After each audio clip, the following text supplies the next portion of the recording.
Hello दोस्तों, good morning. Myself Rahul from Lucknow. Welcome to my YouTube channel. कैसे हैं आप सभी लोग? आई होप अच्छे ही होंगे। सो दोस्तों, मेरे साथ मेरी स्टूडेंट है, मैं उनका नाम जान लेता हूँ। Hello brother, good morning. क्या नाम है आपका? मेरा नाम आदित्य सर। कौन सा डे आज आपको लर्न करने का? ओके। तो दोस्तों, अगर आप मेरे चैनल पे नए हैं तो रेड बटन दबा के चैनल सब्सक्राइब करना ना भूलें। और आप मुझे इंस्टा पे भी फॉलो कर सकते हैं, लर्निंग टू ड्राइव ऑफिशियल के नाम से। उसका लिंक मैं डिस्क्रिप्शन में दे दूँगा। और आप मुझे फेसबुक पे भी फॉलो कर सकते हैं, लर्निंग टू ड्राइव ऑफिशियल के नाम से। उसका लिंक भी मैं डिस्क्रिप्शन में दे दूँगा। आप लोग वहाँ जाके और मेरी जो एक्टिविटीज़ है यहाँ से लेफ़्ट लेना। लेफ़्ट जो मेरी एक्टिविटीज़ हैं, जो ड्राइविंग सिखाने के तरीके, जो टिप्स वगैरह मैं देता हूँ, बहुत सारी चीज़ें आपको समझ में आ जाएंगी। सो आज मैं आपको बताने वाला हूँ कि टर्निंग के टाइम राइट वाला पैर हमारा किस पॉइंट पे होना चाहिए। टर्निंग के टाइम हमें हाफ क्लच लेना चाहिए या फुल क्लच लेना चाहिए। टर्निंग के टाइम हमारा जो राइट वाला पैर है वो एक्सीलेटर पे होना चाहिए या ब्रेक पे होना चाहिए। मोस्टली इसकी वजह से एक्सीडेंट होते हैं अक्सर न्यू वैगनर से, नए ड्राइवर से। टर्निंग के टाइम हमारी कार में गियर कौन सा होना चाहिए, तो ये 3 पैटर्न रहेंगे। टर्निंग के टाइम हाफ क्लच या फुल क्लच, टर्निंग के टाइम राइट वाला पैर कहाँ रहना चाहिए, टर्निंग के टाइम गियर कौन सा होना चाहिए। तो वीडियो बहुत ही गजब की होने वाली वीडियो में बने रही है। अब जैसे यहाँ से देखो राइट टर्न करना है तो राइट वाला पैर आप ब्रेक पे रख लो। कार इनकी सेकंड गियर में और कार इनकी माइनस चल रही, 10 माइनस, तो स्पीड इनकी 10 माइनस है। तो यहाँ पे गियर चेंज करने की ज़रूरत नहीं है। बट राइट वाला पैर आपका ब्रेक पे होना चाहिए और लेफ्ट वाला पैर क्लच पे होना चाहिए। और यहाँ पे आप 50% क्लच ले सकते हैं। 50% क्लच में क्या होगा, आपकी कार का इंजन 50% डाउन हो जाएगा, तो ऑटोमेटिक आपकी गाड़ी की स्पीड कम हो जाएगी। ठीक है। सेकंड गियर में अगर आप हाफ क्लच दबा लेते हो तो जो आपकी स्पीड है वो नॉर्मल हो जाती है। तो फर्स्ट गियर की स्पीड में ही जैसे कि 0 to 10 होता है, तो सेकंड गियर में 0 to 10 की स्पीड आ जाएगी। अब यहाँ पे फिर राइट वाला पैर ब्रेक पे रखो और हाफ क्लच दबा लो और अपनी गाड़ी लेफ्ट ही दबा के रखो। लेफ्ट वाली, हाँ, अगली लाइन से ले लो, अगली क्योंकि आगे देखो बंद है ना। और 100 मीटर दूर तक आपकी नज़र जानी चाहिए। अगर हम लोग अभी लेफ्ट वाली लाइन में आते तो आगे देखो स्टॉप है, तो अभी आपको फिर बैक करना पड़ता। तो 4 व्हीलर ड्राइव करने का मतलब दोस्त होता है कि कम से कम 100 मीटर दूर तक आपकी नज़र रहनी चाहिए। ठीक है ना, क्लियर हो गया। तो टर्निंग के टाइम आपका राइट वाला पैर ब्रेक पे होना ही चाहिए। अगर आप कार को टर्न कर रहे हो, कार आपकी सेकंड गियर में, अगर आपकी कार सेकंड गियर में और कार को आप टर्न कर रहे हो तो टर्निंग से 5 से 10 मीटर, कितना, 5 से 10 मीटर पहले आपका राइट वाला पैर ब्रेक पे आ जाना चाहिए। एक्सीलेटर को प्रॉपरली रिलीज कर देना चाहिए। और एक्सीलेटर से ब्रेक पे पैर आने का मतलब वी बनाना है, पूरा पैर नहीं उठाना। ठीक है। टर्निंग के टाइम अगर आपकी कार सेकंड गियर में तो वहाँ पे आप 50% क्लच ले सकते हैं। 50% क्लच कैसे पता चलेगा, पहले आप ऐसे पूरा क्लच दबाओ फुल, उसके बाद धीरे से क्लच को रिलीज कर दो। जैसे कार वापस गियर में एक्टिव हो जाए वो समझ लो 50% हो गया। ठीक है। अगर डायरेक्ट आप हाफ क्लच दबाओगे तो आपको पता नहीं चल पाएगा कि हाफ क्लच दबाए या फुल क्लच। ठीक है। तो पूरा क्लच दबा के वापस जब इंजन फ्री होगा फिर उसको क्लच को हल्का रिलीज करोगे तो आपको क्लियर हो जाएगा। अब यहाँ पे क्या करना है, थोड़ा सा स्पीड बढ़ा के ओवरटेक कर लो मैडम को। हाँ, अब वापस आप अपनी लेफ्ट वाली लाइन में आ जाओ। जाने दो धीरे धीरे, स्पीड मेंटेन करो। हाँ, जाओ। अब यहाँ पे देखो ब्लाइंड टर्न है, तो ब्लाइंड टर्न है तो हम पहले 100 मीटर पहले प्लानिंग करना स्टार्ट करेंगे। राइट वाला पैर ब्रेक पे ले आओ, वाइट लाइन के अंदर ही अपनी कार रखना, क्योंकि लेफ्ट साइड से गेट है, कभी भी कोई भी व्हीकल निकल सकता। तो यहाँ पे हॉर्न देना ज़रूरी है। पूरा क्लच दबाने की कोई ज़रूरत नहीं है और बहुत ज़्यादा हॉर्न नहीं। बहुत ज़्यादा हॉर्न दोगे तो दिक्कत हो जाएगी। अपना लेफ्ट ही रखो और बताओ, बढ़ाओ धीरे धीरे, चलते रहो। हाँ, हल्का राइट रखो। गुड।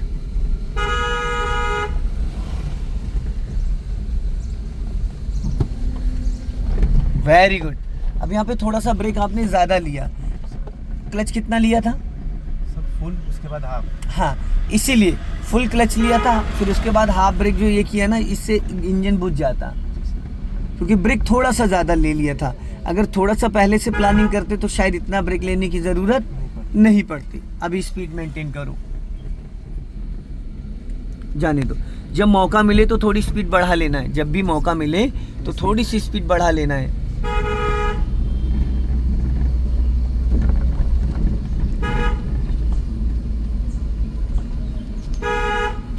जाओ, हल्का सा रेस लो। हाँ, बस अब राइट दबाओ। अब देखो ये गलियां, यहाँ से हमें खतरा है, कभी भी कोई भी व्हीकल आ सकता है। तो हमें सबसे ज़्यादा रोड से ज़्यादा साइडों में ध्यान देना होता है। लेफ्ट और राइट वाली गलियों में कभी भी कोई भी कहीं से भी आ सकता है। ठीक है।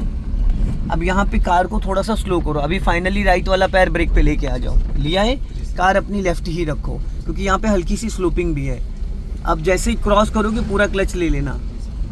लॉन्ग हॉर्न पुश करो, अब हाफ क्लच छोड़ो, अभी सीधा जाने दो। हाँ, अब राइट टर्न करो, बस अपना लेफ्ट आ जाओ, चलो हल्का लेफ्ट ही रखना है, बस रोड से नीचे मत उतारो। अभी स्पीड मेंटेन करो, आप बढ़ाओ स्पीड। और एक चीज़ और, जब भी हम एक्सीलेटर पुश कर रहे होंगे ना, तो उस टाइम क्लच हमारा दबा नहीं होगा। अगर ज़रा सा भी आप क्लच दबा के एक्सीलेट करोगे तो ब्रदर आपकी कार की क्लच प्लेटों पे बहुत ज़्यादा इफेक्ट पड़ता है ना, क्लच प्लेटें ख़राब होने के चांसेस रहते हैं। तो हमें क्या करना है, जब भी हम गियर चेंज कर रहे हो तो गियर चेंज करने से पहले हमें एक्सीलेटर लेना होता है ना, स्पीड बढ़ा के फिर गियर चेंज करना होता है। गियर डाउन करना है तो पहले स्पीड कम करनी, फिर क्लच दबा के गियर डाउन करना है। गियर अप करना है तो पहले स्पीड बढ़ाना, फिर क्लच दबा के गियर चेंज करना है, समझ गए। कुछ लोग क्या करते हैं, स्पीड कमी रहती, जैसे अभी आपकी स्पीड 20 माइनस है, आप अगर क्लच दबा के भी थर्ड गियर लगा दोगे तो थर्ड गियर तो लग जाएगा, लेकिन जैसे ही क्लच को छोड़ोगे तो आपकी कार जर्क करने लगेगी और इंजन बुझ जाएगा। और अगर आप थर्ड गियर में चल रहे हो और आपने क्लच दबा के गियर सेकंड कर दिया और सडन क्लच छोड़ दिया तो आपकी कार झटके ले लेगी। क्यों? क्योंकि वहां पे आपकी स्पीड ज़्यादा थी, गियर कम किया। राइट से निकाल लो, थोड़ा सा दूर से प्लानिंग किया करो, थोड़ा सा दूर से। अब अगर पहले थोड़ा आप राइट लेके आ जाते तो ये प्रॉब्लम जो आपको लग रही थी ये नहीं होती। अभी स्पीड बढ़ा लो, हाँ थोड़ा सा स्पीड मेंटेन करो। मैं चाहता हूँ कि जब आप 15 दिन बाद अपनी गाड़ी चलाओ तो आपको ये डाउट नहीं होना चाहिए कि मैं निकाल पाऊंगा नहीं निकाल पाऊंगा, ठुक तो नहीं जाएगी, मन में ये सब चीज़ें नहीं आनी चाहिए। अब यहाँ पूरा क्लच लेना था आपको, क्योंकि कभी भी कार को आपको रोकना पड़ सकता था। ऐसे अचानक लोग जब सामने आ जाते हैं तो उनसे हमें कैसे बचना है, देन क्लच देन ब्रेक। फिर अब ऐसी कंडीशन में कुछ भी हो, लेकिन आपको पहली प्रायोरिटी पे सामने वाले को बचाना है, ठीक है।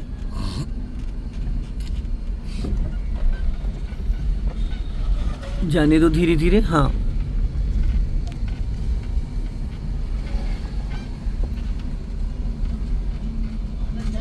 बढ़ाओ स्पीड, हाँ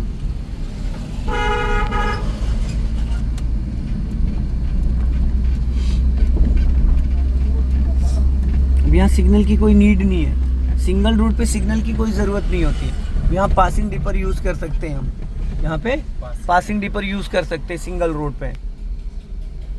अभी थोड़ी सी स्पीड बढ़ा के निकाल लो। देखो बहुत ज़्यादा स्लो चलाना भी एक्सीडेंट के कारण होते हैं। क्यों? क्योंकि जैसे मान लो सपोज हम चल रहे हैं 10 की स्पीड में, 15 की स्पीड में, अभी तो ये रोड खाली है। अगर अभी 1-1.5 घंटे बाद आओगे तो ये रोड बहुत बिजी हो जाता है, सिंगल रोड है ना। तो यहाँ पे फिर बहुत ज़्यादा स्लो चलाना तो लोग आपको लेफ़्ट से राइट से ओवरटेक करेंगे, कोई लेफ़्ट से कोई राइट से, इस तरीके से। हाँ जाओ, हल्का राइट ही रखना, जाने दो धीरे धीरे।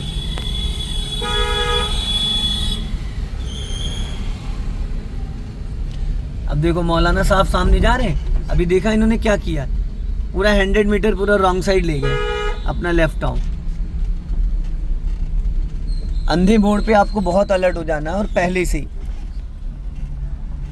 जहाँ पे आपको सामने का कुछ भी ना दिखे वहाँ पे फाइनली आपका पैर ब्रेक पे आ जाना चाहिए। भले ही गाड़ी आपकी स्लो हो जाए, हो जाने दो, पर वहाँ एक्सीडेंट नहीं होगा। अगर आपने एक्सीलेटर पे पैर रखा और आपने सोचा मुझे एक्सीलेटर दबाना नहीं है, तो आप कब दबा दोगे आपको खुद भी नहीं पता चलेगा, समझ गए। तो उस गली नहीं जाना है जहाँ उसका पता नहीं पूछना है, जिसमें हमें जाना नहीं है। अब ये देखो ये बढ़ाओ, जरा थोड़ा रेस लेके जाओ, बढ़ाओ, थोड़ा स्पीड बढ़ा के चलो, थोड़ा इसको हिंदी में समझा दे। जाओ रेस लो, रेस ले लो भाई, बढ़ाओ स्पीड जरा, चलो। हाँ ऐसे ऐसे लोग एक्सीडेंट कराते हैं।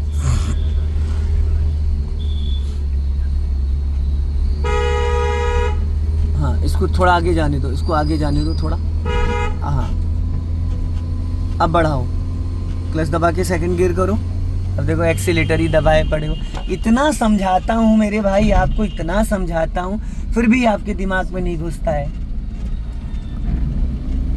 ये तो यहाँ कछुए और खरगोश वाली रेस हो गई। जो इसका इतना खराब कॉन्फिडेंस था तो वो आपसे बेटर हो गया, जो आपका पहले बेटर था वो खराब हो गया। अरे ये बताओ, बिना देखे गाड़ी बढ़ा देते हो, थोड़ा दाएं बाएं देखना चाहिए नहीं देखना चाहिए? तो ऐसे किसी को उड़ा दोगे तुम? अरे तो देख तो लिया करो कम से कम दाएं बाएं, नहीं पेलना स्टार्ट कर देगा कोई तुमको फिर उतर के तब। हद है यार, शीशा लगा रख के उसको देखा करो ना पहले। अचानक गाड़ी तुमने 3 फीट काट दी। चलो, ऐसे ऐसे लोग होते हैं दोस्तों जो एक्सीडेंट कराते हैं कि अचानक गाड़ी घुमा दिया इन्होंने, एकदम रैंडम में इन्होंने काट दिया। अगर टाइम पे ब्रेक नहीं लगाते तो शायद गाड़ी टकरा जाती। बढ़ा लो स्पीड। बहुत ही वाहियात किस्म से चलाते हैं ई रिक्शे वाले, जितने भी हैं ई रिक्शे वाले। स्पीड बढ़ा लो, बढ़ा के सेकंड गियर करो। और तुम्हारी राइट वाली भाई पैर की एड़ी नहीं सेट हो पा रही है, हो ही नहीं पा रही है। तुम्हारा जो राइट वाला पैर है उस एड़ी को एक जगह स्टेबल नहीं कर पा रहे हो, बार बार एड़ी तुम्हारी इधर आ जा रही है। अभी देखो एड़ी कहाँ रख रखी, जरा नज़र डाल के देखो। और आज सीट भी आपने बहुत ज़्यादा आगे कर रखी है, सीट ही नहीं अपनी एडजस्ट कर पाए हो अच्छे से। अब ज़्यादा सही है, पहले ज़्यादा सही थी। कितनी हाइट है आपकी? 170 फिर इससे पीछे करके मैं चलाता हूँ, जो तुम्हारे से कम मेरी हाइट है।